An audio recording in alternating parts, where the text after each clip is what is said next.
కూడా వాడనటువంటి బూతుల్ని తిట్లని ఎందుకు మావిగానంటే భయం. మావిగానంటే భయమే కదా. భయం కాకపోతే ఎందుకు మీకు ఇంత?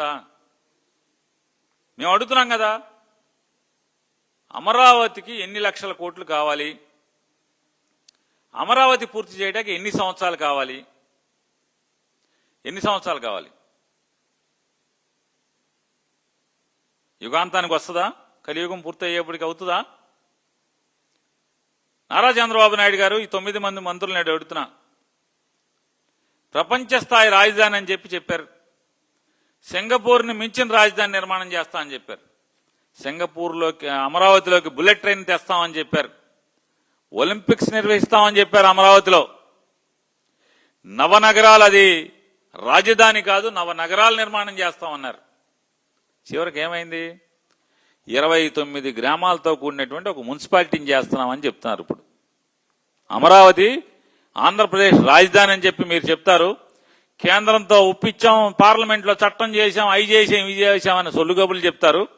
చివరికి ఏంటయ్యా అంటే వరల్డ్ క్లాస్ క్యాపిటల్ నిర్మాణం చేస్తామని, ఒక మహానగరం, అంతర్జాతీయ మహానగరం చేస్తామని చెప్పని ఇవాళ అదొక మున్సిపాలిటీ అని చెప్తున్నారు. ఏంటి అంటే చివరికి అమరావతిని 7 బిల్డింగుల రాజధాని చేస్తున్నారు. 7 బిల్డింగులు అవుతాయి అని చెప్తున్నారు. మోయలేని అప్పులు, అంతులేని అవినీతి కాదా ఇది అని అడుగుతున్నాను. ఒక్కదానికి మీరు సమానం చెప్తున్నారా? 2028లో ప్రారంభిస్తామని చెప్తున్నాడు. ఏం ప్రారంభిస్తాడే అంటే 2028లో 2015లో టెండర్లు పిలిచి 2016లో శంకుస్థాపనలు చేసి 2016లో శంకుస్థాపన చేసినటువంటి ఎమ్మెల్యేల క్వార్టర్స్, ఐఏఎస్ ఆఫీసర్ల బంగ్లాలు, జడ్జి గారుల బంగ్లాలు, ఉద్యోగస్తుల క్వార్టర్స్ అప్పుడు టెండర్లు పిలిచి అప్పుడే స్లాబులు అయిపోయి గోళ్లు కట్టేసినటువంటి బిల్డింగ్లకి ఇప్పుడు టైల్స్ వేసి లప్పం పెట్టి మళ్ళీ రంగులేసి 2028లో ఓపెన్ చేస్తాడంట. అది రాజధాని అంట.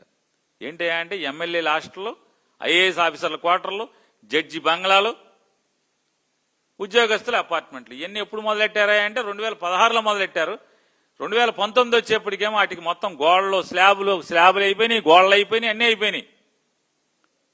ఇప్పుడు ఏంటయ్యా ఈ 2 ఏళ్ల నుంచి వీళ్ళు చేసింది, ఉద్ధరించింది ఏంటయ్యా అంటే అప్పుడు అయిపోయిన బిల్డింగ్లకి లప్పం పెట్టి మళ్ళీ రంగులేసి టైల్స్ వేసి అయ్యేసి వేసి గొట్టాలేసి పూర్తి చేసి ఇప్పుడు ఓపెన్ చేస్తా అంటే 2028కి మళ్ళీ. అసలు నేను అడుగుతున్నా, అందులో ఎంతమంది ఐఏఎస్ ఆఫీసర్లు కాపురం ఉంటారు? ఎంతమంది ఎమ్మెల్యేలు దాంట్లో కాపురం ఉంటారు? ఏ జడ్జి గారు అక్కడ కాపురం ఉంటారు చెప్పండి మీరు? ఏ జడ్జి గారు ఉంటారు? ఏ ఐఏఎస్ ఆఫీసర్ ఉంటారు? ఆంధ్రప్రదేశ్ రాష్ట్ర సచివాలయంలో పనిచేస్తున్నటువంటి ఏ ఉద్యోగస్తులు దాంట్లో ఉంటారు చెప్పండి?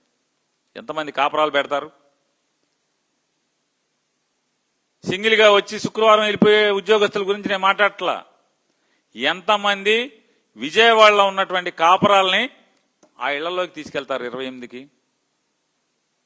చెప్పండి చంద్రబాబు నాయుడు గారు, మంత్రులు చెప్పండి, మీరు చెప్పగలరా అన్న? ఒక్కడు చెప్పేవాళ్ళు లేడు. మీ మంత్రులు ఎవరిని వెళ్తాడు అక్కడికి? దాంట్లోకి ఉంటారా? దాంట్లో మీ గన్మెన్లు ఎవడన్నా బయటూరులో కాపురాలు ఉన్న మీ పిఏలు ఎవడన్నా దాంట్లో ఉండటమే తప్పితే మనం ఉండేదంతా బెదవాడే కదా.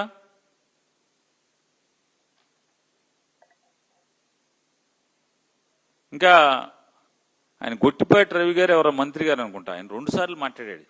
ఏమంటాడు ఆయన?